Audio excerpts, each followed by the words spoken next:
discurso que se va a pronunciar el día de hoy hace un resumen prácticamente acerca de lo que encontraron los españoles cuando llegaron a México, el derecho y la organización judicial que existía dentro de los aztecas. Encontraron un derecho muy avanzado para la época, porque casi todas las ramas jurídicas que conocemos actualmente eran contempladas en el derecho azteca o mexica. Su organización judicial era de primera. Fue un derecho, desafortunadamente el penal fue muy cruel, muy drástico por las sanciones. Imagínense nada más, por la embriaguez era la pena de muerte, por decir una mentira también. Hubo unas cédulas reales emitidas desde luego desde acá, desde España, en las cuales se autorizaba aplicar el derecho indígena cuando éste no se contrapusiera contra la religión, contra las buenas costumbres y contra el derecho, desde luego. O sea, que no lo eliminaron completamente. Fue un derecho supletorio, vamos a llamarle en términos modernos jurídicos, fue un derecho supletorio. No en todas las materias, pero sí. Entonces, la justicia que se impartió, la justicia que se desarrolló en los 3 siglos de dominación española, fue una justicia correcta, fue una justicia imparcial, buena para las gentes de México.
¿Ratificáis vuestra aceptación de ingreso a la Real Academia Europea de Doctores? Sí. ¿Prometéis cumplir fielmente los estatutos de la Real Academia Europea de Doctores y aportar vuestro saber y colaboración en vuestros trabajos científicos, tanto de carácter individual como colectivo, con el fin de velar por el prestigio de nuestra institución cuantas veces fuereis requerido para ello? Sí, protesto.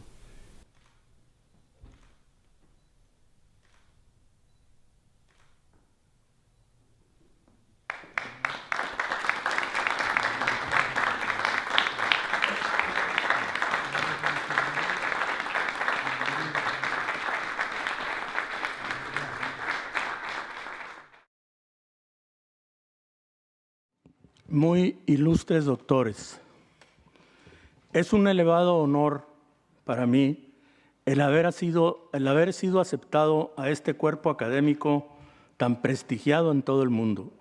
Europa ha sido el baluarte mundial de la cultura y en especial de la cultura jurídica, desde los tiempos del Imperio Romano, pues en todo el orbe seguimos el pensamiento y las enseñanzas tanto de Ulpiano como de Publio Helio, así como de Jean-Marie Portlais con su Código Napoleónico. También somos deudores de juristas españoles que dieron lustre a la ciencia del derecho como Petrus Hispanus y Alfonso X el Sabio. Yo vengo de México, soy mexicano, por nacimiento, por naturaleza y por convicción. Esto me hace algo europeo, pues algunas bifurcaciones de mis raíces se encuentran en este continente, especialmente en España, a quienes los mexicanos llamamos la madre patria. En unos pueblos llamados Sotomayor, que se encuentran o encontraban en las provincias de Pontevedra y Orense, en la región española de Galicia, toman el apellido mis ilustres ancestros ibéricos. En consecuencia, he encontrado el remoto origen de mi familia paterna en estas tierras. Como todos mis conciudadanos, soy una mezcla de etnias europeas y americanas. Soy producto del mestizaje que se dio con la conquista, es decir, soy hijo de los conquistadores, de los españoles renacentistas y modernos que salieron de este país a conquistar tierras, de los que no permanecieron en su lugar de origen a esperar plácidamente los frutos que otros cultivaban y cosechaban. No, soy descendiente de quienes tuvieron la iniciativa y el coraje de surcar el océano Atlántico y conquistar a sangre y fuego, a cruz y doctrina, poblaciones igual de aguerridas, pero con menor tecnología para la guerra. También soy descendiente de los conquistados, pero no de quienes se rindieron a los primeros ataques, sino de quienes lucharon para conservar su identidad y en parte lo lograron, como también en parte los conquistadores lograron imponer su modo de vivir. Lo español es el centro de una perpetua controversia en México. Algunos lo vilipendían por haber hecho una conquista violenta y contraria a todo derecho humano. Otros lo alaban por haber dado a los países conquistados el alto valor de una cultura diferente y haber desterrado prácticas absurdas como los sacrificios humanos. En un contexto de polémica, es difícil encontrar el medio virtuoso que nos lleve a una espinosa conciliación. Pero personalmente estoy convencido de que España aportó muy excelsos valores a lo mexicano.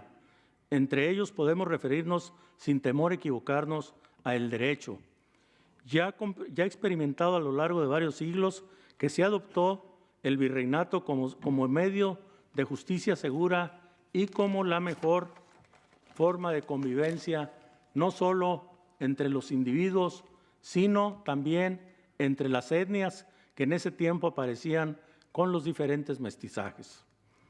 Es difícil dar el perfecto justiprecio a la aportación de España en nuestra mexicanidad. Desde el tiempo de los virreyes hasta la actualidad, el sistema derivado del derecho romano ha sido el baluarte cultural en que descansa la mexicanidad, aunque de hecho está atenuado por las costumbres y el derecho autóctono, de donde emergió el ejido y otras formas de propiedad de las que carecía el derecho romano. Aunque hay otras aportaciones de España a lo mexicano, quiero seguir refiriéndome al sistema jurídico implantado por los peninsulares en América Latina. Los primeros juristas mexicanos fueron religiosos españoles. Las primeras instituciones procuradoras e impartidoras de justicia en México fueron españolas. Los primeros y posteriores beneficiados no fueron solamente los europeos, ya que es obvio que hubo litigios entre criollos, mestizos, indígenas, y aunque los asuntos sobre esto último se ventilaban conforme a usos y costumbres autóctonas, los demás se resolvían conforme al derecho español derivado del romano, por lo que afirmo que la sociedad mexicana se benefició con la implantación del derecho occidental en la Nueva España. Y para fortuna de los mexicanos, siguió vigente en Latinoamérica hasta nuestros días. Esta vigencia no ha sido absoluta, pues a través del tiempo cada país ha hecho adecuaciones para adaptarlo a su idiosincrasia, aunque en lo básico permanece incólume. Mis antepasados, ancestros, por vía paterna, vivieron en un poblado de la provincia de Galicia. Ahí se gestó parte de mi existencia. Ahí tengo una rama de mis raíces bifurcadas. Y es un orgullo para mí ser descendiente de gente que luchó por conquistar otros mundos, de gente que tuvo la visión de llevar su riqueza cultural a tierras lejanas, tan lejanas como ir más allá del océano, lo que no es un asunto menor. Otras ramas tiene mi raíz, como lo autóctono de mi tierra nativa, por lo que mi identidad está en el bienaventurado mestizaje, producto de españoles que no dudaron de la esencia humana propia de los naturales, no pagaron una moneda por cada indio muerto, como sucedió en otros lugares, sino que con los indígenas procrearon lo que hoy conocemos como el México mestizo. Mezcla no solamente de etnias, sino de culturas y religiones, de costumbres e instituciones jurídicas. Los mexicanos debemos a España la mitad de nuestros genes biológicos, más de la mitad de nuestra cultura y más de las 3/4 partes del pensamiento jurídico. Las proporciones no se pueden medir en este caso, pero el hecho es que la mezcla fue exitosa hasta llegar al actual derecho mexicano, sucedáneo del español y consiguientemente del romano, es decir, de las mejores instituciones que ha dado Europa al orbe. Como ustedes pueden ver, mi raíz se hunde en lo profundo de lo mexicano, lo que significa que se hinca en el fondo de lo indígena y lo español, en lo insondable de las culturas romances y las culturas nativas de América. Por otra parte, recibo orgulloso la distinción de pertenecer a este órgano académico colegiado que da brillo a las instituciones culturales del universo mundo. Es aquí de donde emerge la doctrina que ilumina el orbe y que contribuye a la buena convivencia entre los hombres, entre las naciones y entre los continentes, en un contexto de miedo al terrorismo por intolerancia entre ideologías y religiones mal entendidas. Desde hoy, con mucho orgullo, pregonaré mi pertenencia a esta institución que indica nuevos caminos a la sociedad, caminos de paz y buena voluntad en el contexto cultural de cada una de las naciones a las que pertenecen sus miembros. Quienes tienen un asiento en este órgano colegiado son líderes de pensamiento para los actuales ciudadanos de un mundo cada vez más globalizado, pero también son los que crean la cultura para los futuros habitantes de nuestro planeta. Quienes le indican a los ciudadanos lo que deben de pensar y cómo deben actuar para convivir de manera más pacífica. A continuación, para probar lo manifestado, daré a conocer lo que fue el derecho prehispánico y el derecho español en mi patria. Antes de tratar el tema central de mi intervención, deseo dar a conocer una breve reseña de lo que fue el derecho prehispánico en América, pues resulta del todo importante dejar bien asentado que en la etapa neolítica de la humanidad, en los territorios a que nos hemos referido, existió un primitivo orden jurídico. Antes de que los europeos llegaran a tierras de América, en cada una de las culturas que se desarrollaron en tal continente, tal como fue el caso de los incas en Perú, los teotihuacanos en Bolivia, Chile y Argentina, los chibolos en Venezuela, y en Centroamérica destacaron las culturas azteca o mexica, los mayas, tarascos y chichimecas en México. En cada una de las culturas antes mencionadas hemos encontrado, según los relatos de los clérigos plasmados en obras históricas, en códices y en el estudio de la arqueología, un desarrollo del derecho primitivo que tuvo vigencia hasta el momento en que las tierras americanas fueran ocupadas y luego sometidas a un nuevo orden en el que prevaleció la religión, la cultura y el orden jurídico de los españoles que arribaron a dichas tierras. Indudablemente que en cada una de las culturas antes mencionadas se desarrolló un derecho estructurado según sus usos y costumbres, que tuvo aplicación a inicios del siglo XVI, época en la que principalmente la corona española auspició la colonización de tierras lejanas a través de la navegación y sus valientes e intrépidos marineros que encabezaron la gran aventura de descubrir y conquistar tierras del Nuevo Mundo. La ocupación de las tierras americanas por parte de los europeos que consumaron el dominio sobre los primigenios ocupantes dio motivo a una polémica respecto a la legitimación o fundamentación de España para ocupar las tierras en cuestión, por lo que considero pertinente exponer los principales fundamentos que se expusieron para fundamentar por parte de la corona española su derecho sobre las tierras americanas, que para tal efecto me permitiré transcribir lo expuesto por el suscrito en la obra de mi autoría titulada Historia del Derecho y la Abogacía en México. Bulas papales. Este es el primer fundamento que los españoles hicieron valer para fundamentar su derecho a ocupar el hoy territorio mexicano. En consecuencia, para que comprendamos enteramente la fundamentación referida, debemos partir de la acepción que se tiene de tal documento o resolución papal. Para ello acudimos al Diccionario de Legislación y Jurisprudencia de don Joaquín Escrich, quien al respecto nos dice: bula, la carta o epístola pontificia que contiene alguna decisión del Papa sobre algún asunto de gravedad, tratado con larga discusión y maduro examen, y está estuchada en pergamino con sello de plomo en que se hallan impresas las imágenes de San Pedro y San Pablo. Llámese bula por traer pendiente el sello de plomo en figura de la bula insignia romana. Es el rescripto pontificio que está más en uso para los negocios de gracia y de justicia. Las bulas que se despachan en materia de gracia y de justicia llevan pendiente el plomo de cordón de seda, y las de justicia o que se dan de materia contenciosa lo traen pendiente de la cuerda de cáñamo. Las bulas en que el rey de España fundamentó su derecho para la ocupación de las tierras de América fueron aquellas que expidió el Papa Alejandro VI, sobre todo la de mayo de 1493.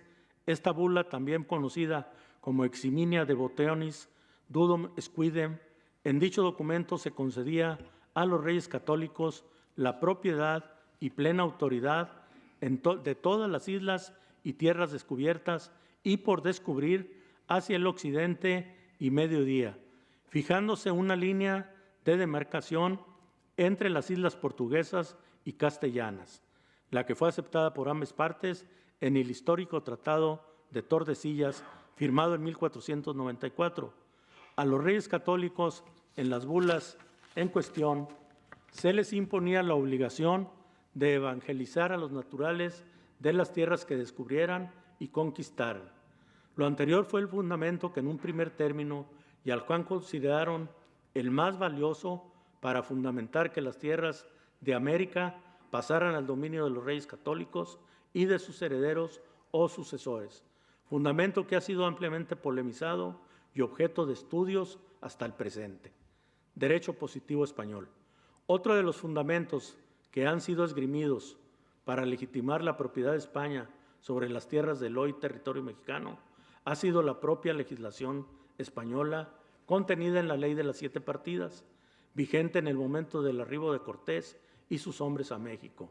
La Ley 20, título 27 de la tercera ley, en la cual se disponía que las casas del enemigo de la fe de cualquier naturaleza pertenecían al rey.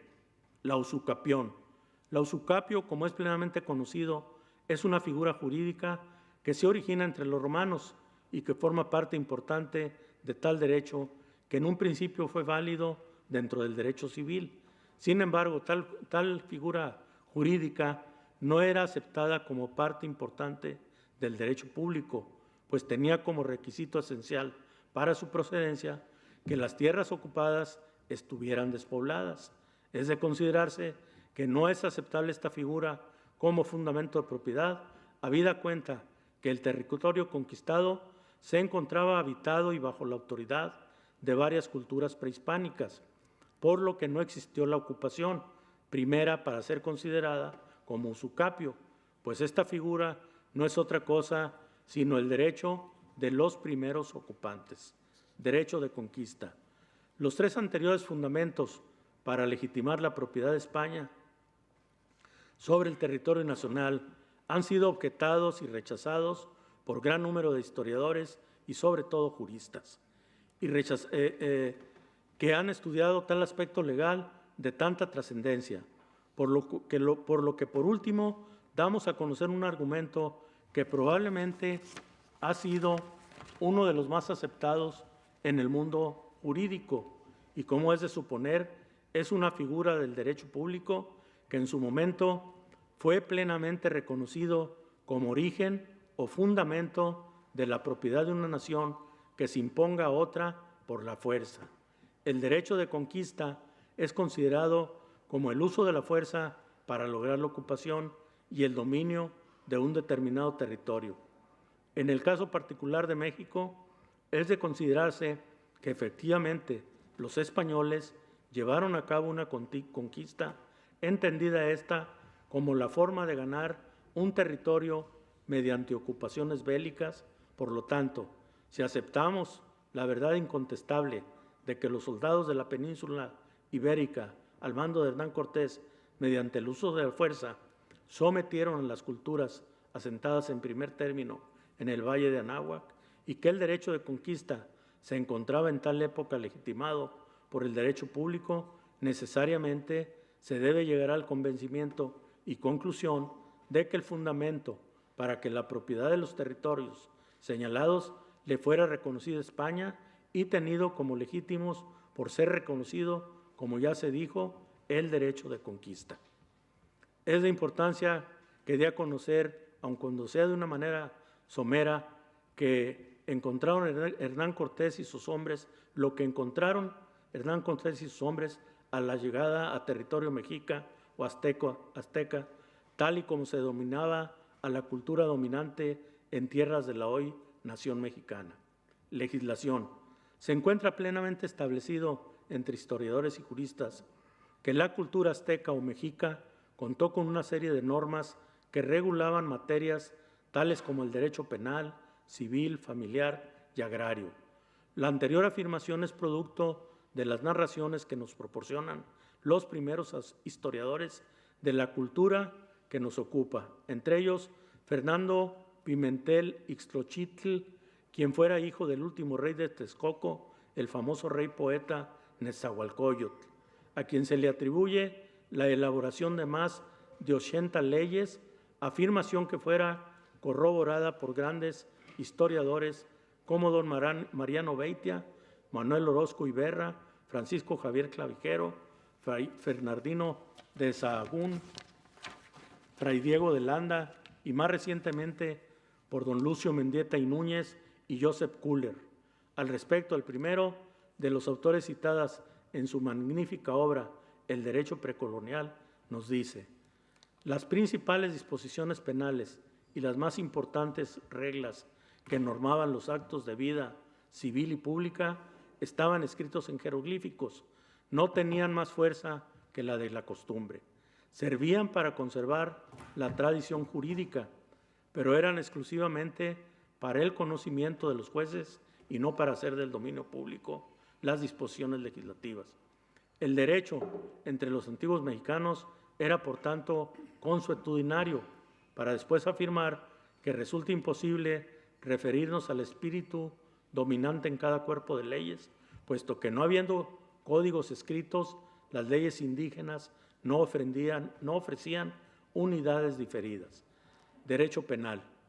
Tuvo una aplicación por demás sobresaliente, toda vez que tal disciplina jurídica fue objeto de la gran preocupación de los aztecas al respecto. Entre las leyes que fueron descubiertas y que se le atribuyen a Nezahualcóyotl y que han sido dado a conocer por historiadores como Orozco, Jerónimo de Mendieta, Clavijero y Joseph Kuller, aquí destaca la clasificación de delitos y penalidades que nos da a conocer Mendieta y Núñez en la obra antes mencionada y de la cual transcribiremos algunos delitos.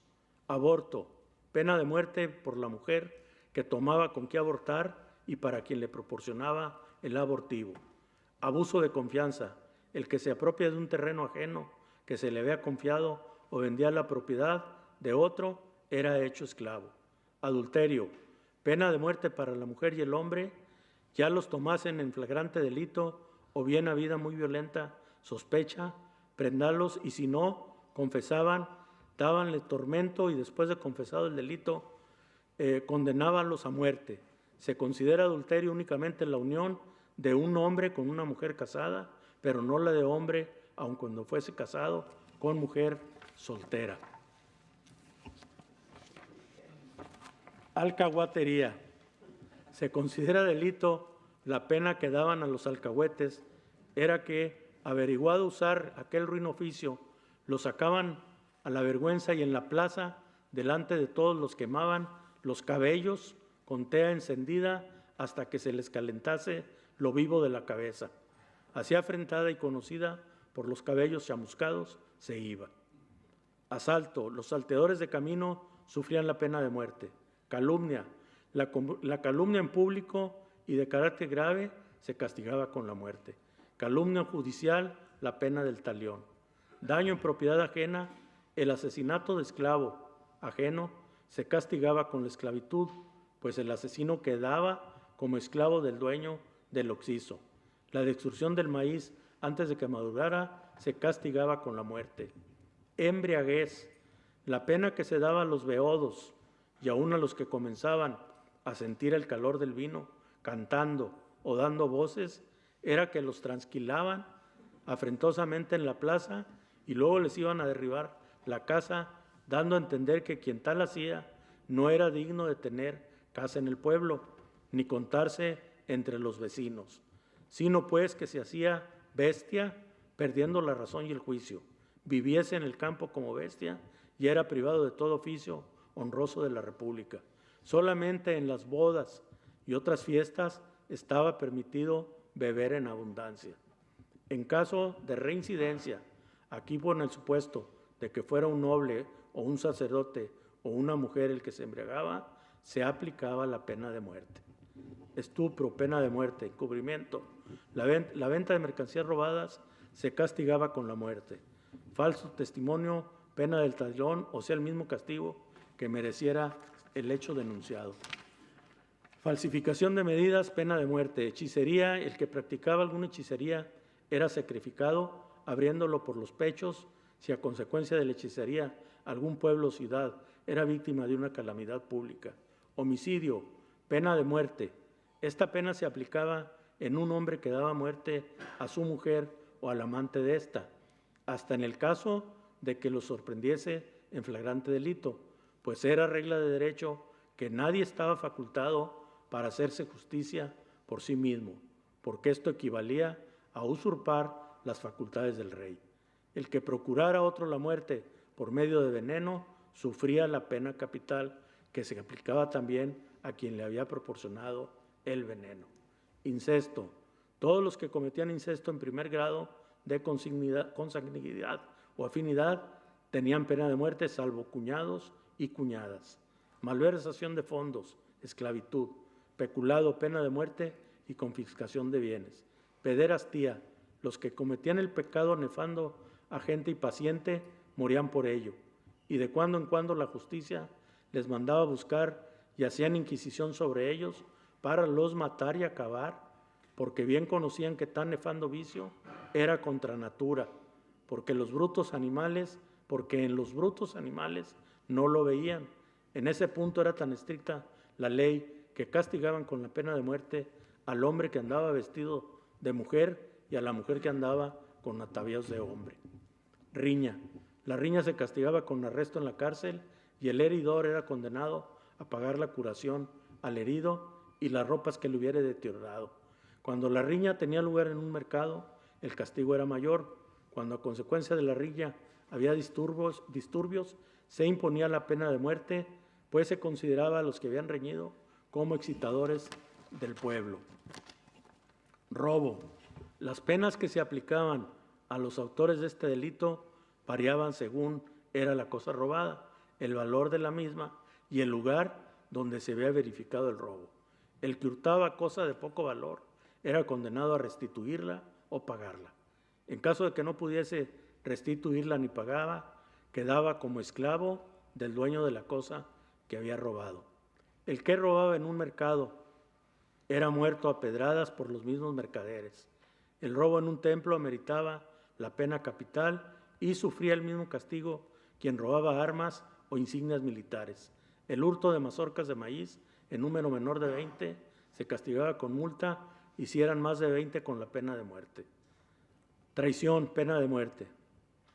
Es de destacar el hecho de que en algunos casos, como en el delito de traición, la pena era trascendental, ya que los integrantes de la familia del responsable de traición hasta el 4º grado se les imponía como castigo la esclavitud.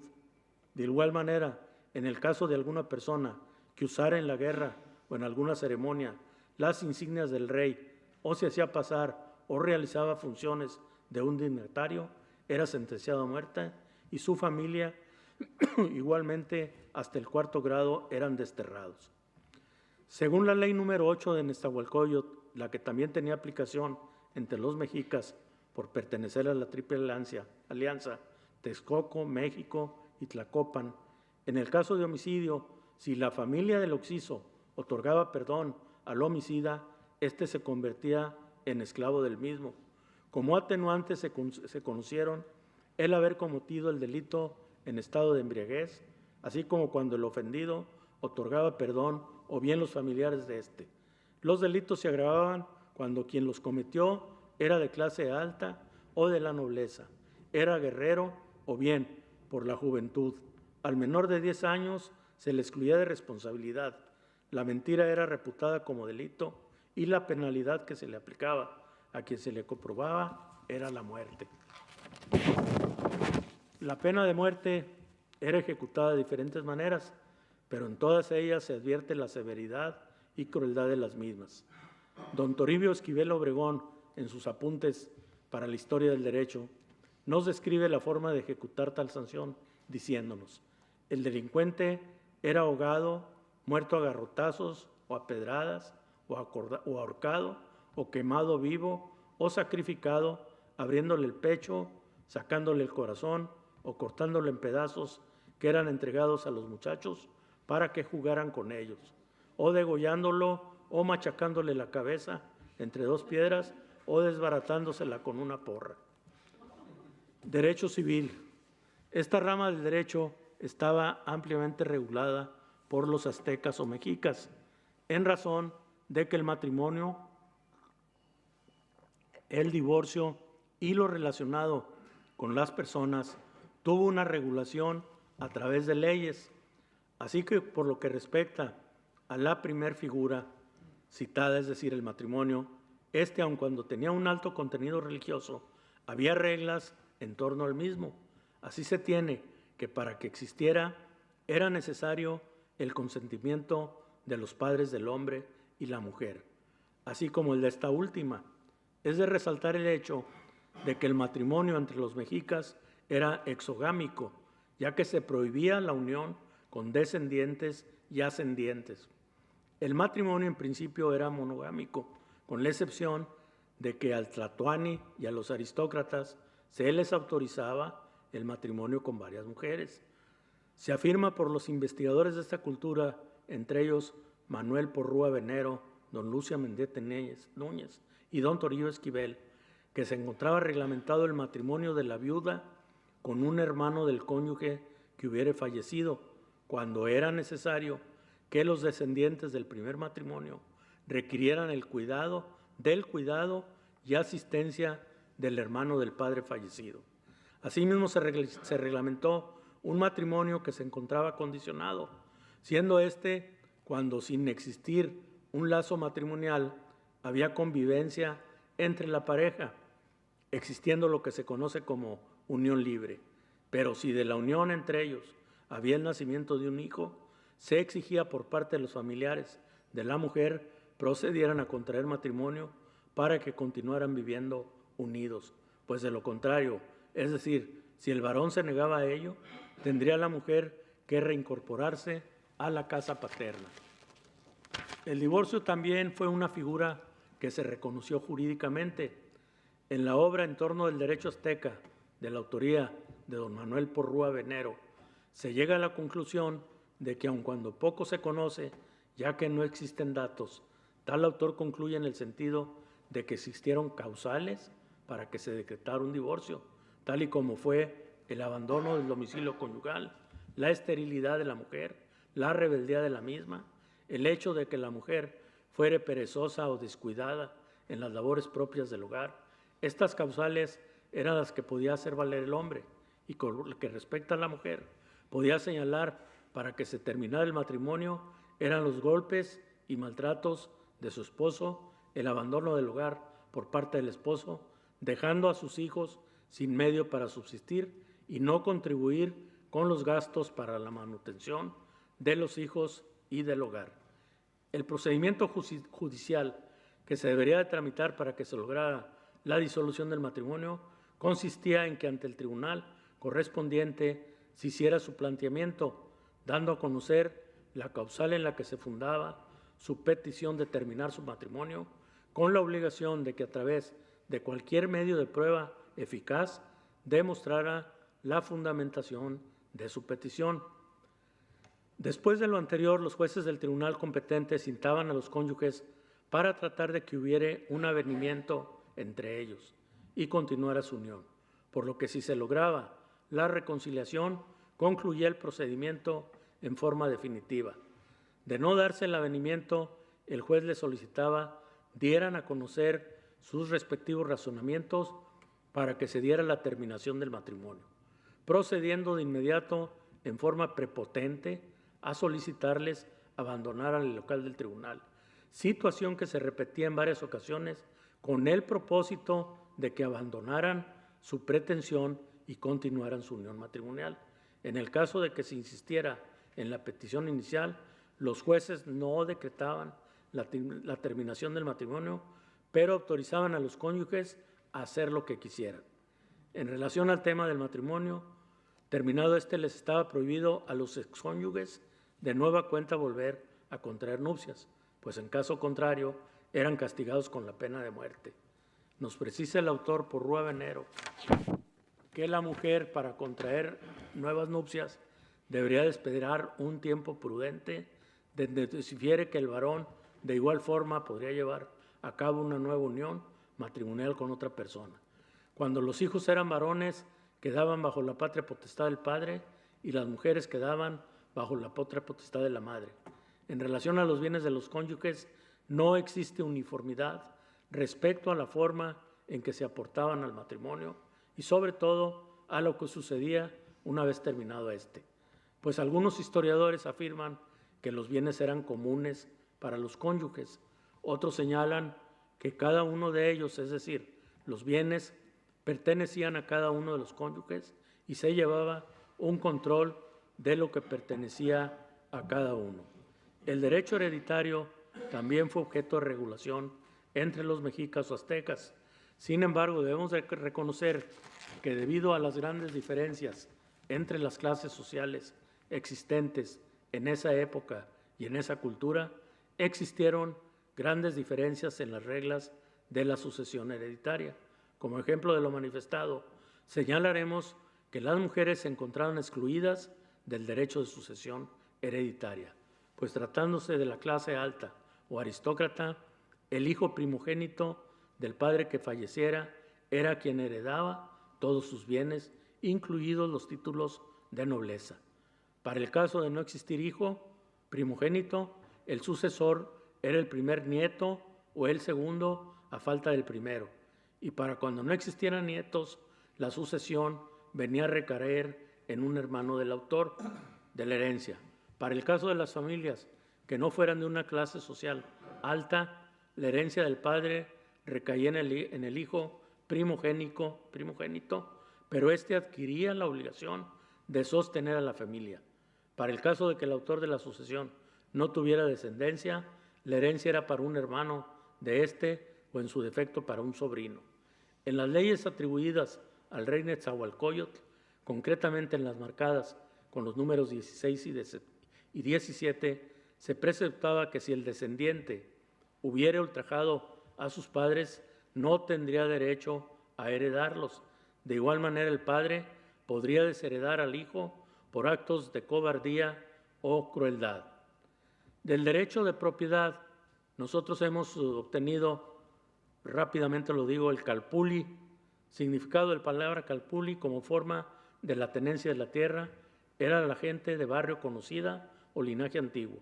En un principio las tierras en cuestión se le asignaban a un jefe de familia que habitara en el barrio en que estaban ubicados, sin que se sepa con exactitud la medida real de las mismas.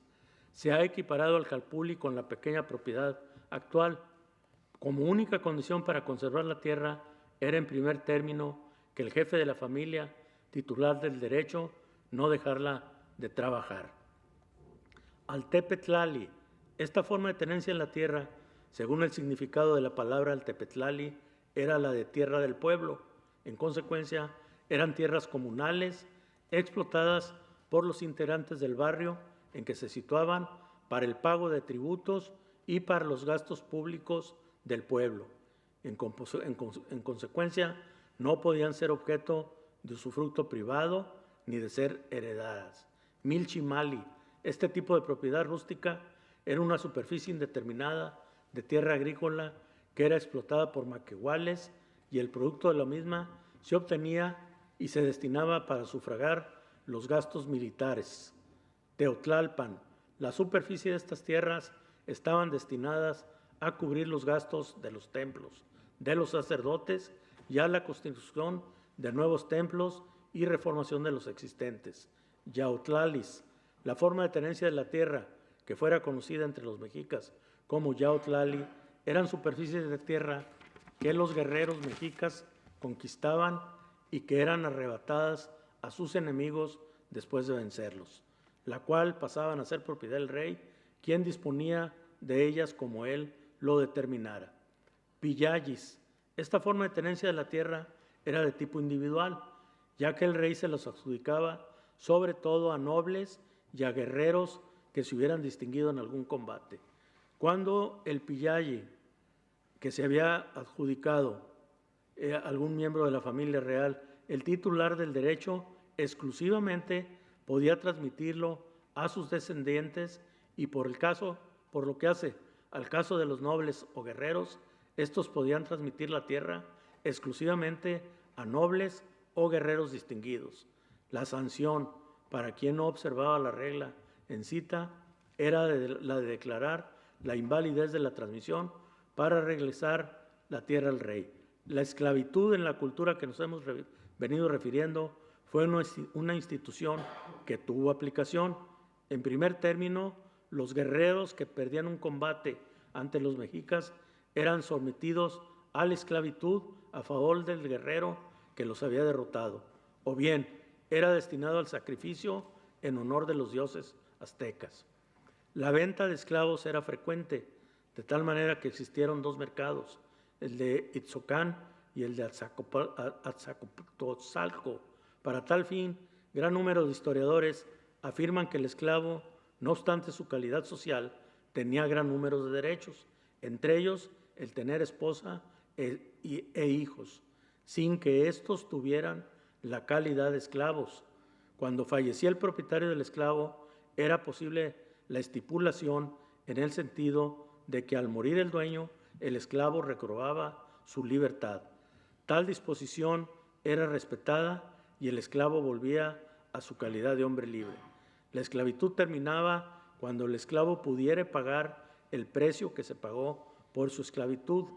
Afirma don Lucio Mendieta y Núñez que la esclavitud entre los mexicas en realidad no era sino un género especial de servidumbre que no invalidaba la personalidad jurídica del individuo.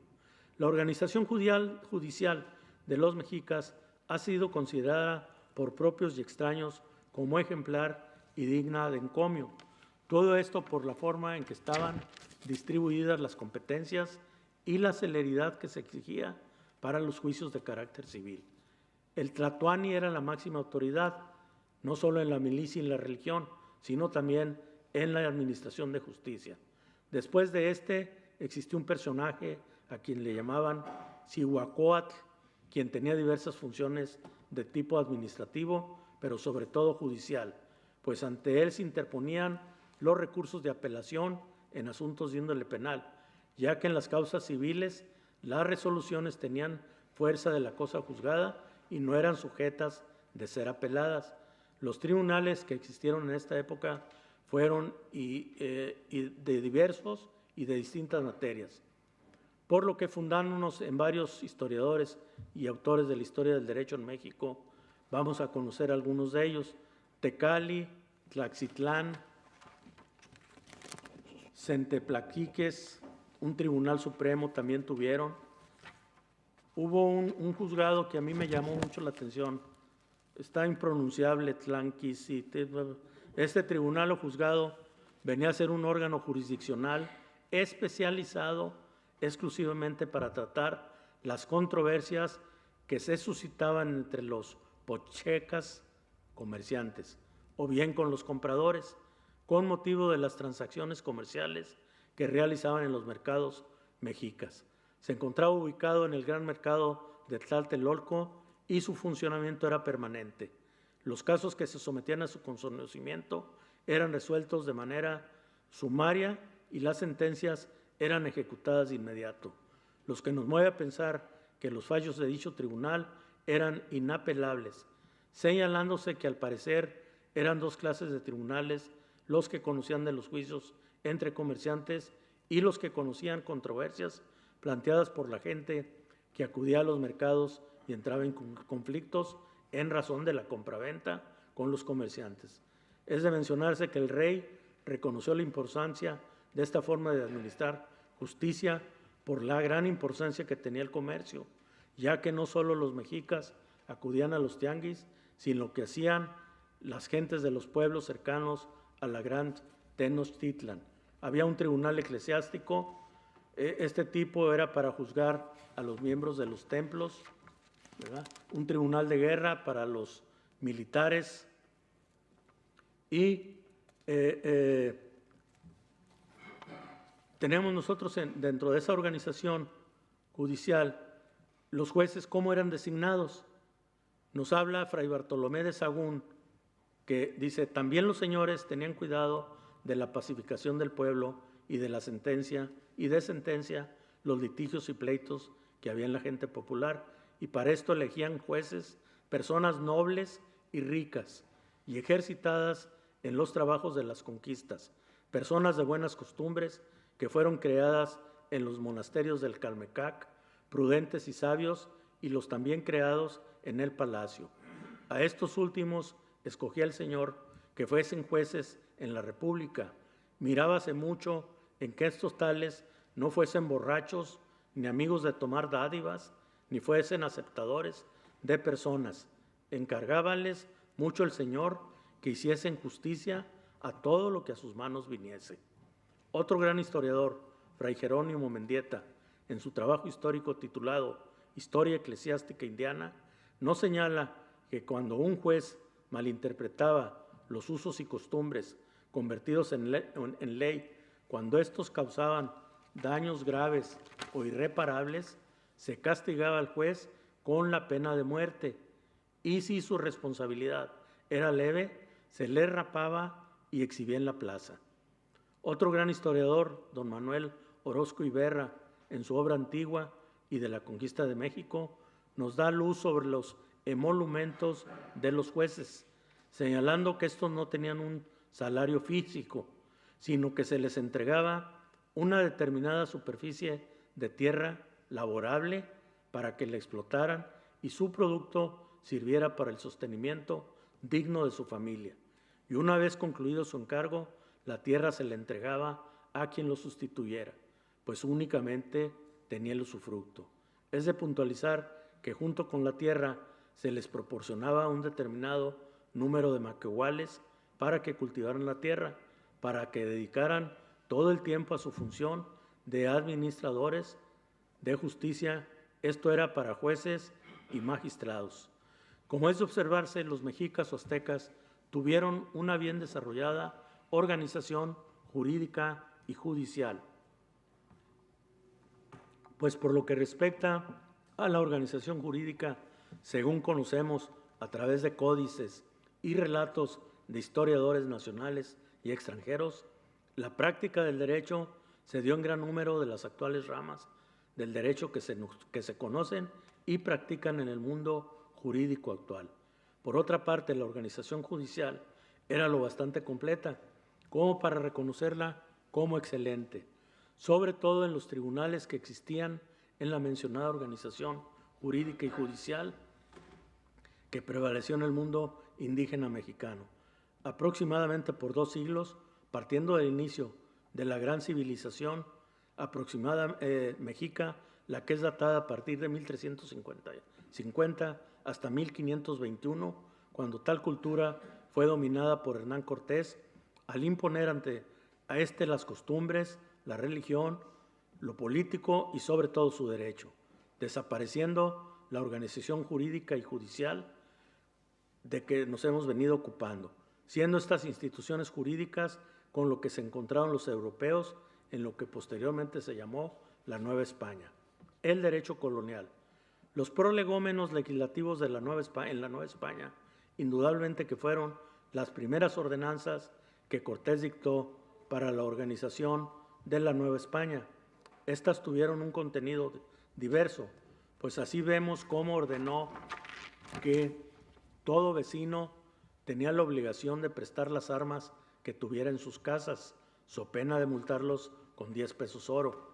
Asimismo se dictaron ordenanzas para obligar a la plantación de árboles de España, de trigo, cebada, legumbres y caña de azúcar, entre otros.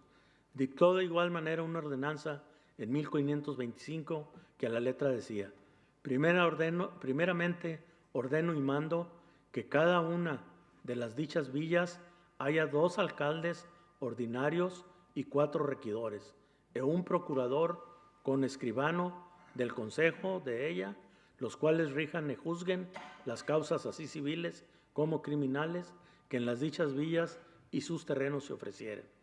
Un aspecto por demás importante para el efecto y la influencia que tuvo fue el referente a la constitución del primer ayuntamiento en el lugar designado con el nombre de la Villa Rica de la Veracruz, en donde se eligió alcaldes, regidores, alguacil mayor, tesorero, contador, escribano, y por último, ya constituido el primer ayuntamiento, se nombró a Hernán Cortés Pizarro como capitán del ejército y justicia mayor, quien a partir de tal momento, con esa representación, inició su campaña para someter a todos los pueblos.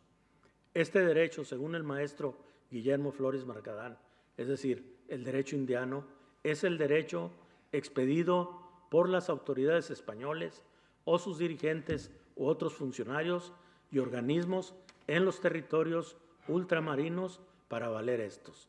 Es de reconocerse que las normas indígenas tuvieron un papel secundario en la aplicación del derecho español, tal y como consigna en la Ley Cuarta contenida en la recopilación de Indias de fecha 6 de agosto de 1555, disposición del rey don Carlos y doña Juana, en la que se dispuso que se guarden las leyes que los indios tenían antiguamente para su gobierno y los que se hicieren de nuevo. Ordenamos y mandamos que las leyes y buenas costumbres que antiguamente tenían los indios para su buen gobierno y policía y sus usos y costumbres observados y guardados después que son cristianos y que no se encuentren con nuestra sagrada religión ni con las leyes de este libro y las que han hecho y ordenado de nuevo, se guarden y ejecuten. Siendo necesario por la presente, las aprobamos y confiaremos, con tanto que no podemos añadir lo que fuéremos servidos, y nos pareciere que conviene al servicio de Dios, nuestro Señor, y al Maestro y a la conservación y policía cristiana de los naturales de aquellas provincias, no perjudicando a lo que tienen hecho, ni a los buenos y justos costumbres y estatutos suyos. Por lo que respecta al derecho privado, la legislación española era aplicable tanto el ordenamiento de Alcalá, el fuero real y sobre todo la ley de las 7 partidas, la que fuera promulgada en 1265 por Alfonso el Sabio. Para tal efecto, tanto don Carlos y doña Juana y don Felipe IV, en la recopilación de leyes indias, dispusieron que se guarden las leyes de Castilla, en lo que no estuviera decidido por las leyes de Indias. Es necesario que aclaremos que el derecho indígena y el derecho indiano no eran lo mismo, pues este último se encontraba constituido por el grupo exiguo de costumbres jurídicas prehispánicas, las que sobrevivieron por el aval de las leyes de Indias, las que se encontraban en 9 libros desde su edición de 1681. El derecho penal en el tiempo de la colonia. En esta disciplina jurídica observamos instituciones y reglas que hasta el actual momento se aplican y que se encontraban en el derecho indiano. Ejemplo de ello es la libertad bajo fianza y el límite de 2 años para que finalizara un juicio penal.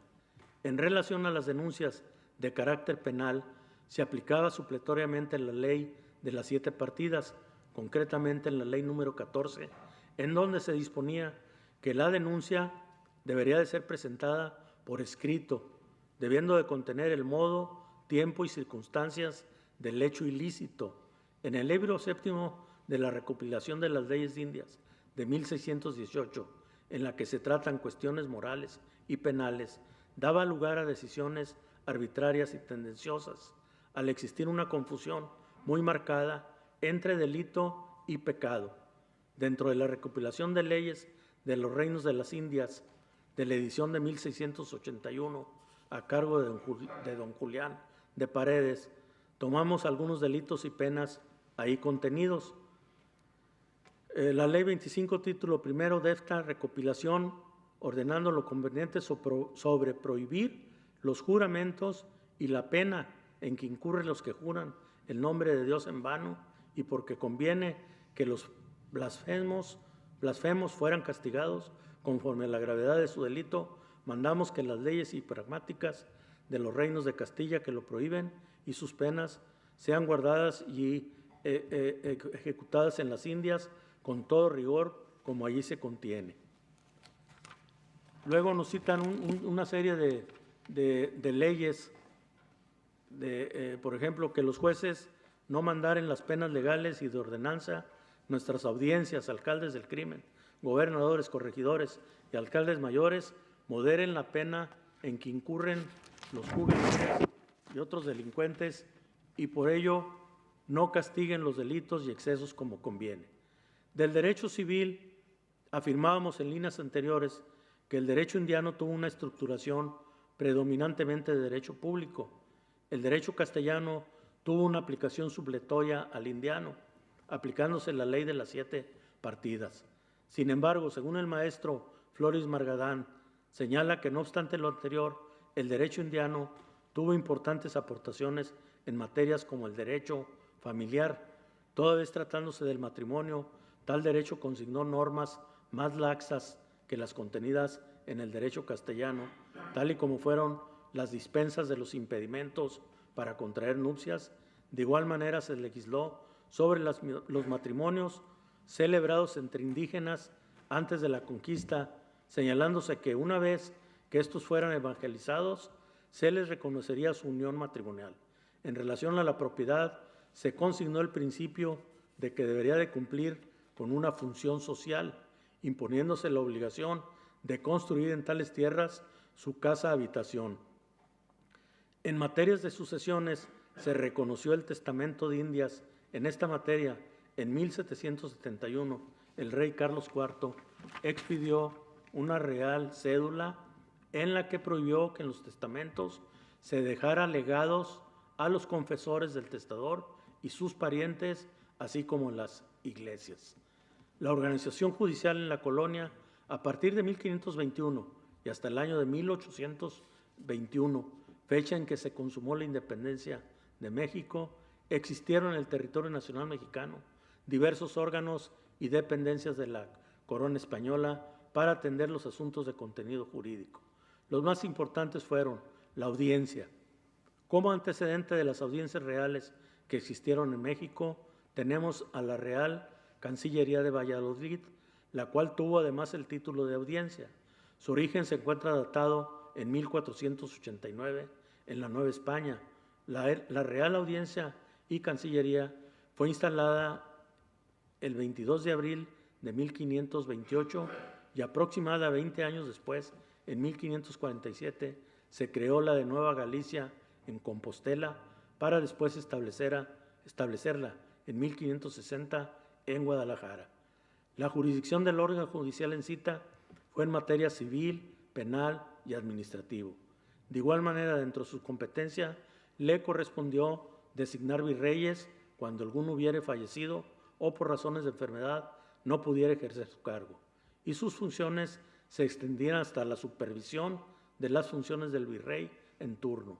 Y por último, era competencia, a través de los autos acordados, para legislar en la recopilación de leyes de Indias promulgada, como ya se precisó, en 1680, se establecía la forma en que estaban organizadas las reales audiencias, Para ello se dispuso que estarían conformadas por un presidente que venía a ser el virrey de la Nueva España, 8 oidores, 4 alcaldes de casa y corte, 2 fiscales como magistrados y demás personal que era subalterno de estos, integrado por un alguacil mayor, un teniente del gran canciller, escribanos, relatores, tasadores, receptores, abogados, procuradores y un portero.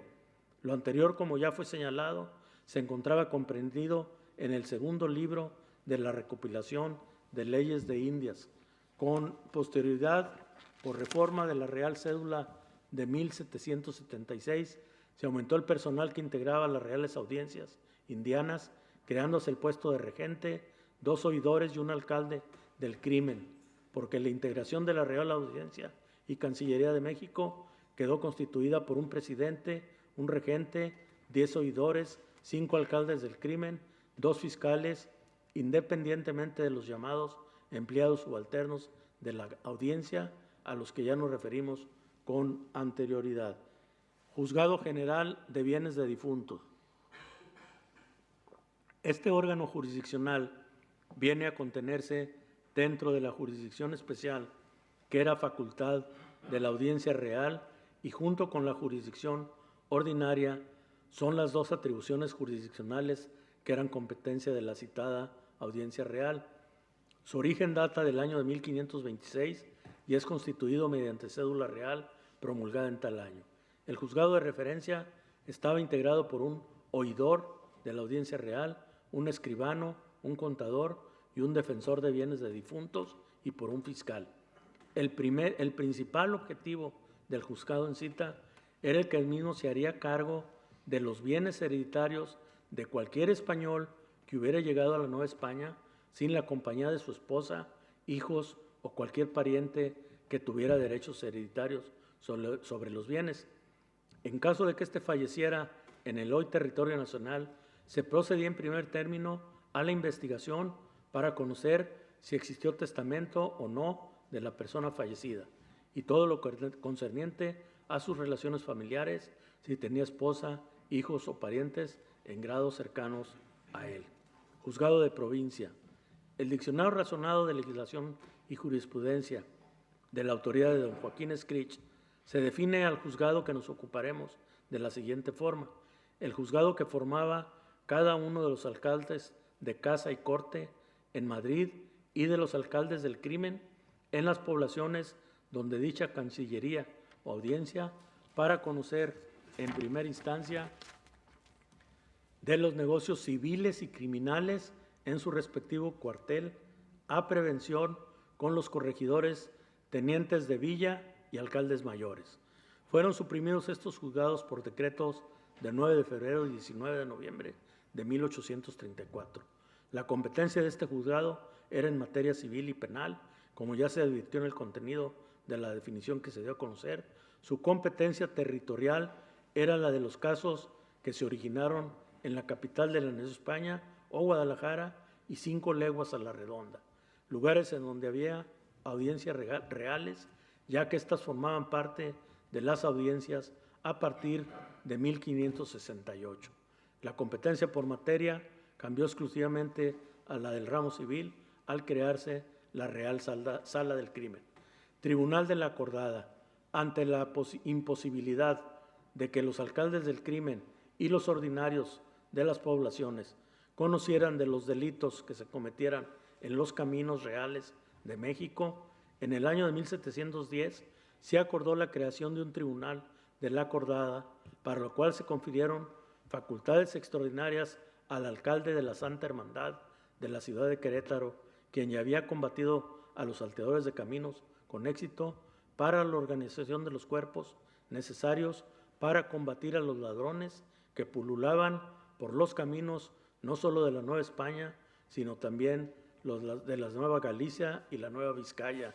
El tribunal tuvo la particular de ser itinerante, ya que en el lugar en que eran aprehendidos los salteadores se procedía a juzgarlos, y para el caso de que la sentencia que se pronunciara fuera condenatorio, ahí mismo se ejecutaba.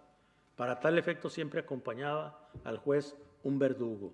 Sin embargo, por auto pronunciado el 17 de junio de 1755, el tribunal fue radicado en la Ciudad de México, estableciendo una cárcel especial a la que se llamó Cárcel de la Acordada.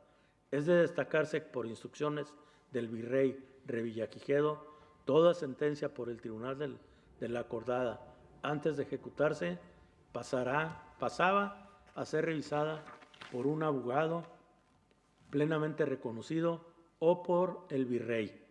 El Tribunal de la Acordada estuvo vigente en la Nueva España hasta que finalizó el régimen español en tierras mexicanas. Juzgado General de Indias. En el Juzgado General de Indias se conocía en primera instancia de los asuntos judiciales en que era parte los indígenas mexicanos o bien en los asuntos en que participaban españoles e indios como partes de un juicio. La segunda instancia se daba ante la Audiencia Real y en determinados casos el Consejo Real de Indias podía conocer en revisión de las resoluciones impugnadas del juzgado que nos ocupa. Es importante resaltar que por disposición de la Ley General de Indias existían en el juzgado de referencia un abogado y un procurador que asistían gratuitamente al actor o demandado o al acusado o denunciante, por lo que por tales personajes intervenían en asuntos de orden civil y penal. Los principales casos de que se conoció en el juzgado de referencia fueron los relativos a conflictos de tierras y aguas en los poblados que actuaban. Tribunal de la Real y Pontificia Universidad de México. Los estudios a nivel universitario en México fueron inaugurados el 25 de enero de 1553 y no se iniciaron sino hasta el 3 de junio del mismo año. El 12 de julio del mencionado año se dictó la primera cátedra de Derecho en América y a partir de tal momento se originó la carrera de Derecho en México, habiendo obtenido el título de Universidad Pontificia mediante bula del Papa Vicente VII de fecha 7 de octubre de 1597 y le fueron concedidos todos los privilegios de que gustaba la Universidad de Salamanca mediante cédula real de fecha 7 de octubre de 1572, entre los cuales se encontraba el ejercicio por parte del maestro escuela de una jurisdicción promulgada para los catedráticos, estudiantes y oficiales de la propia Universidad Real y Pontificia de México, lo que se tradujo en un verdadero fuero universitario. En materia de recursos, el derecho castellano desarrolló una gran variedad de los mismos, entre ellos los siguientes: recursos contractos del virrey, a través de la apelación que se interponía ante la Real Audiencia; el recurso de fuerza, que consistía en impugnar una resolución que pronunciaba un tribunal eclesiástico al reclamar que el asunto resuelto era de jurisdicción civil y no religiosa, o a la inversa, cuando un religioso impugnaba una resolución que se había promovido en un tribunal civil sin ser competente por tener el asunto un contenido religioso. La apelación ante el Consejo de Indias y la Real Audiencia. Este recurso tenía lugar cuando la sentencia dictada por la audiencia excedía de 1,500 pesos oro. Y por último, el llamado obedézcase, pero no se cumpla, teniendo como fundamento al derecho natural desde el año de 1430 en las Cortes de Valladolid. El rey dispuso que fueran cumplidas las leyes por él hechas y ordenadas. Sin embargo, cuando las leyes hayan sido elaboradas por obrepción, es decir, por datos e informaciones erradas, o por subrepción, cuando era formulada por la falta de datos o informaciones que le fueron ocultadas al monarca, estas cartas o leyes fueran obedecidas pero no cumplidas. Para ello dispuso: mando que tales cartas sean obedecidas y no cumplidas, por lo no cumplir, aunque por mí se ha mandado 1, 2, 3 veces, no caigan en pena aquellos a quienes se dirigieron. La ley de las 7 partidas y la nuevísima recopilación dispusieron obligaciones a los súbditos de la corona para guardar, es decir, cuidar al rey de sí mismo, no dejándole hacer cosa alguna que redunde en daño a su cuerpo o de su linaje o de su reino, y esto se hace por 2 modos: por consejo o por obra.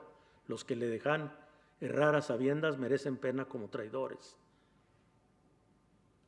La ley, más adelante, en la Ley 31, título 18, partida 3, expresamente dispone que en contra del derecho natural no vale absolutamente ningún privilegio ni carta de emperador, rey u otro señor.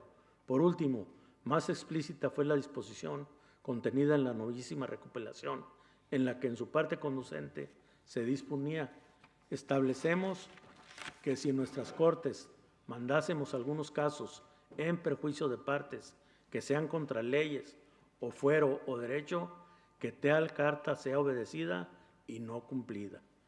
El anterior recurso se hacía valer ante el rey mismo, y tal medio impugnativo era exclusivo de las autoridades encargadas de hacer cumplir las determinaciones del rey, sin que existiera limitación en cuanto a la autoridad facultada para hacer valer el obedézcase, pero no se cumpla, agregando que el recurso debía ser formulado de la manera más respetuosa y, desde luego, señalar claramente que su ley o mandato había sido promulgado, existiendo obrepción o subrepción, conceptos ya explicados con anterioridad. Para algunos tratadistas del derecho colonial, los recursos de fuerza, contratos del rey y el obedézcase pero no se cumpla son claros antecedentes del juicio de amparo mexicano. Indudablemente que no se puede negar la gran influencia que el derecho español tuvo en el orden jurídico que con posterioridad se observó en la Nueva España, dando lugar a que el sistema procesal inquisitivo se enseñara en todas las ramas del derecho que tuvieran aplicación, principalmente en el derecho civil y el penal, sistema que prevaleció en toda su intensidad durante los siglos de dominación española y en los primeros años del México independiente. De igual manera, es de resaltar la incontrovertible verdad de que la influencia española en el derecho nos situó dentro de las clásicas teorías del derecho imperantes en esa época, tal y como fueron el Codex Juris Civilis y el derecho canónico, entre las más destacadas de la época histórica en que estuvimos ubicados en el presente capítulo. Sobresalen en esta época el inicio del estudio del derecho en la Real y Pontificia Universidad de México, los que se dieron inicio a partir del mes de julio de 1553, dándose así la formación de profesionales del derecho.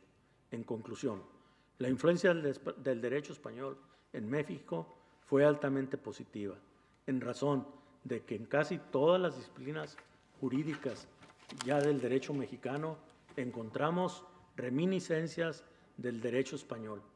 Bastará señalar que, por ejemplo, en materias de recursos, algunos de ellos han sido señalados por eminentes juristas nacionales como antecedentes remotos de la gran institución jurídica de México, el juicio de amparo. ¿Y qué decir de la organización judicial, en donde gran parte de la española se adicionó a la inicial organización judicial mexicana?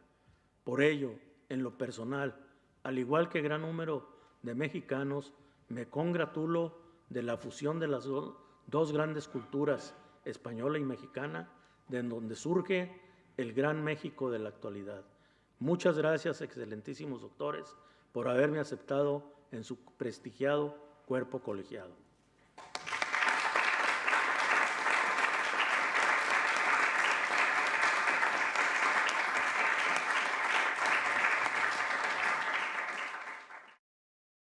Excelentísimo señor presidente, excelentísimas e ilustrísimas autoridades, excelentísimas señores y señores académicos, señoras y señores de la familia y del público que han asistido a este honorable acto.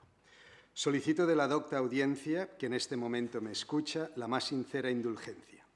Cuando el doctor Rocafort, en nombre de los órganos de gobierno de la Academia, me encargó la altísima responsabilidad de contestar al doctor Jesús Gerardo Sotomayor Garza, el que les habla, sintió una gran satisfacción por el honor que el presidente de la Real Academia Europea de Doctores le confería, y simultáneamente el escalofrío propio de aquel que siente la enorme responsabilidad que se le encomienda.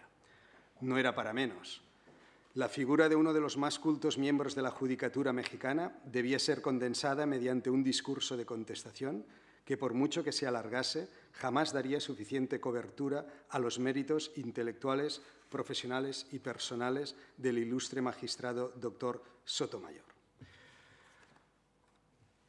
Hace ya casi 500 años, diríamos 525, muy cerca de aquí, en Badalona, a escasos 6 kilómetros, en el monasterio de San Jerónimo de la Murtra, se celebró un acto de descubrimiento también paradigmático a los que en las últimas semanas hemos tenido acceso. Nos han hablado de constelaciones muy lejanas, de descubrimientos en genética muy atractivos para nuestra salud futura. Permítame que aquí abra un inciso para recordar que San Jerónimo de la Murtra surgió de una primitiva comunidad de monjes instalada a 30 kilómetros al sur de Barcelona, en una localidad denominada Sant Pere de Ribes, pueblo muy amado por buena parte de nuestros académicos y nunca bien ponderado en la actualidad. Cerrado el inciso, debe recordarse que San Jerónimo de la Murtra logró atraer la atención de los reyes católicos y fue el lugar donde Isabel y Fernando convocaron en 1493 a Cristóbal Colón, recién llegado de su primera expedición. Allí, en Badalona, mostró las riquezas más evidentes que ese nuevo mundo deparaba a los visitantes europeos. Los papagayos, los nuevos alimentos, las máscaras de oro sorprendieron a todos los ahí reunidos. Pero Colón también trajo hasta este viejo país a los pobladores de ese continente. Los jefes del pueblo taíno, aquellos que le habían hospedado en la isla Hispaniola, la actual República Dominicana, se convertirían en los primeros americanos que pisaban Europa.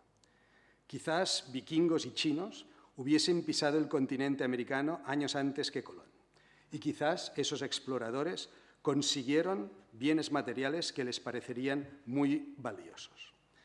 Pero ninguno de esos aventureros concibió como Colón que las mujeres y los hombres de América eran su mayor valor. Hoy hemos tenido un ejemplo de ese sentimiento que Colón descubrió. Esta referencia a los monasterios de los jerónimos tiene como objeto destacar que Hernán Cortés no era un hombre con la misma sensibilidad que Cristóbal Colón. Cortés dio al rey Carlos enormes riquezas mediante una campaña bélica. Pero Cortés dejó en México algo más interior, más íntimo. El extremeño aguerrido conquistador tenía una enorme devoción por la Virgen de Guadalupe, esa Madre de Dios custodiada en un monasterio de los jerónimos cercano a la localidad de Trujillo. Sin los jerónimos no se hubiese dado la historia tal como hoy la conocemos. Y sin ese monasterio extremeño, tampoco el derecho llevado a América hubiese sido el mismo.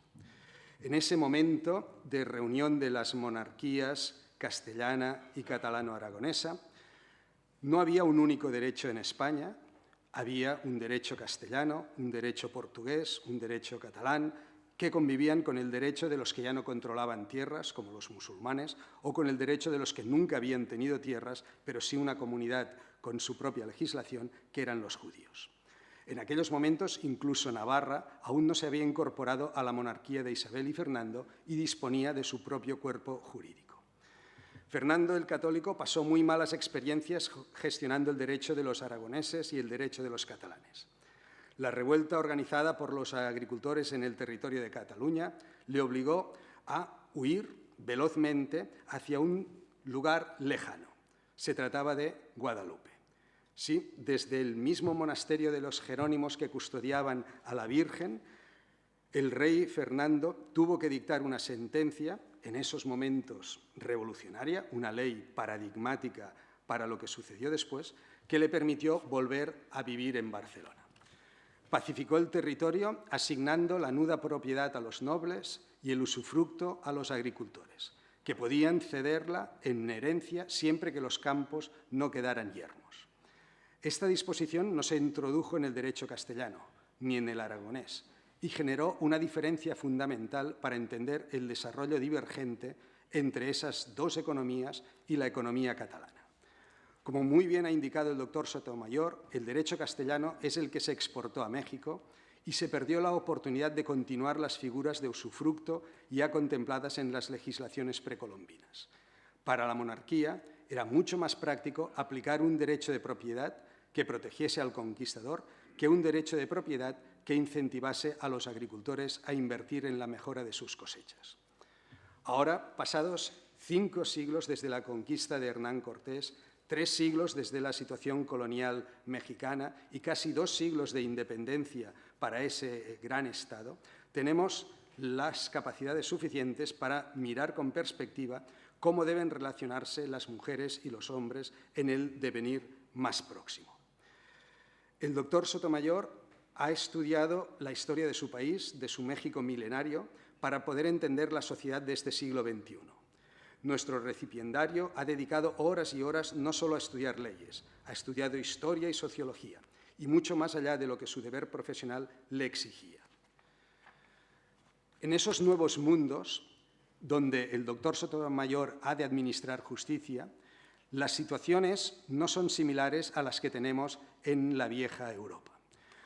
Para llegar a los administrados, para llegar a los ciudadanos que demandan una resolución con propuesta eficaz de solución, hay que indagar mucho más allá de lo que el sistema jurídico contempla. Ahí radica la grandeza, la riqueza de este nuevo académico. El doctor Sotomayor nos ha introducido en ese inmenso mundo de las culturas precolombinas, al dictado de un discurso con una pronuncia única.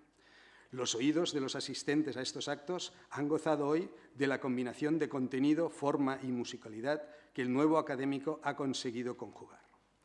Nuestro nuevo compañero debe recibir por justicia una sincera laudatio, dado que su experiencia profesional permite descubrir la grandeza del investigador que hoy se nos ha presentado. Su andadura académica empezó con el título de licenciado en Derecho por la que hoy se conoce como Facultad de Jurisprudencia de la Universidad Autónoma de Coahuila. Siguió con el grado de Maestro en Justicia y Derecho y a continuación consiguió el grado de Doctor en Derecho Penal por el Instituto de Posgrados de Humanidades. Su actividad profesional no le detuvo en su afán de mejorar la calidad universitaria en su tierra.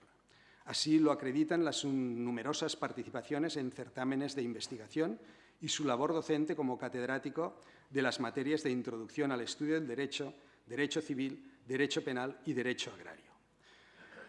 Pero nuestro nuevo académico no se contentó destacando como profesor, alabado y recordado por miles de alumnos que lo veneran.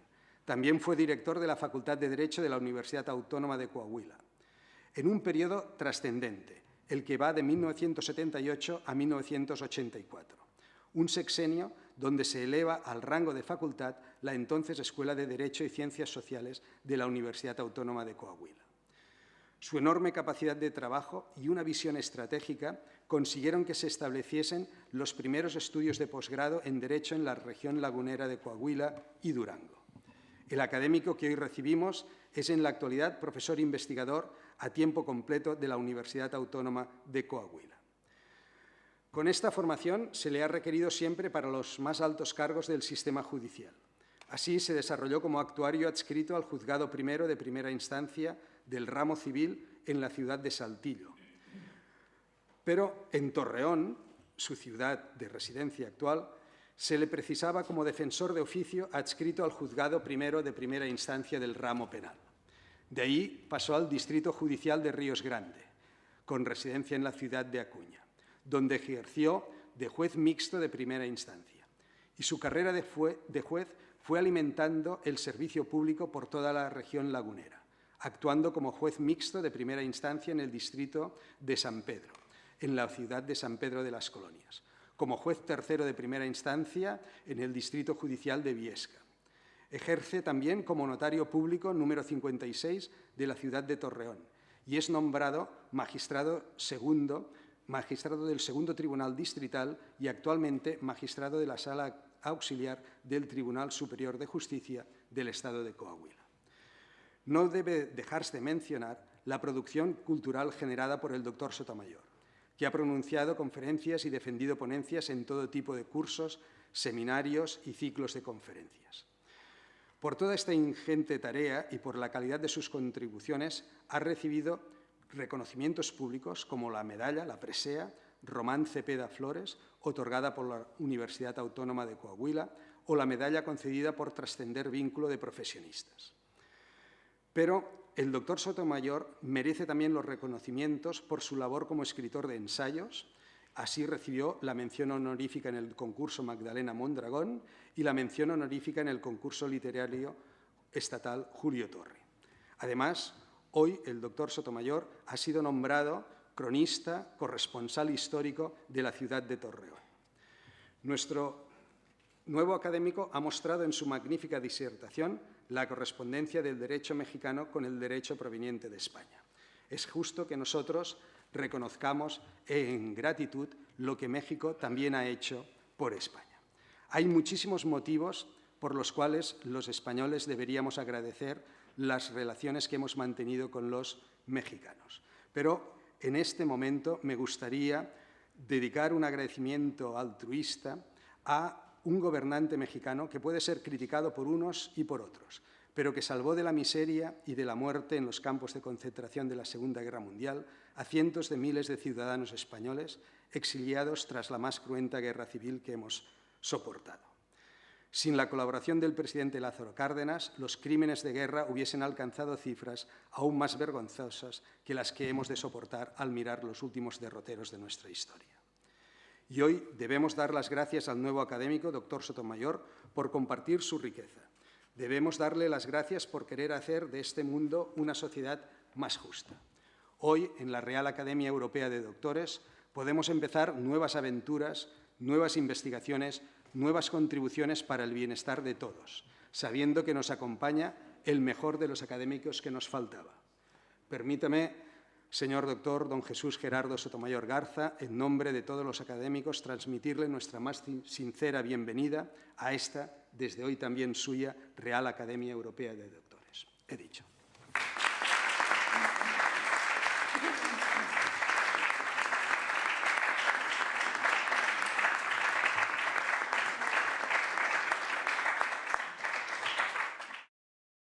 Excelentísimo doctor Jesús Gerardo Sotomayor Garza. Es para mí una especial satisfacción y un gran honor cumplir con el rito protocolario de haceros entrega, en nombre de la Real Academia Europea de Doctores, del diploma que os acredita como académico correspondiente para México de esta corporación. Título que se os otorga por considerar que tenéis méritos suficientes y ser un jurista renombrado de México. Os ruego la gentileza de mostrarlo a la distinguida audiencia que con su presencia y atención ha contribuido a dar realce a la solemne ceremonia de vuestra recepción pública.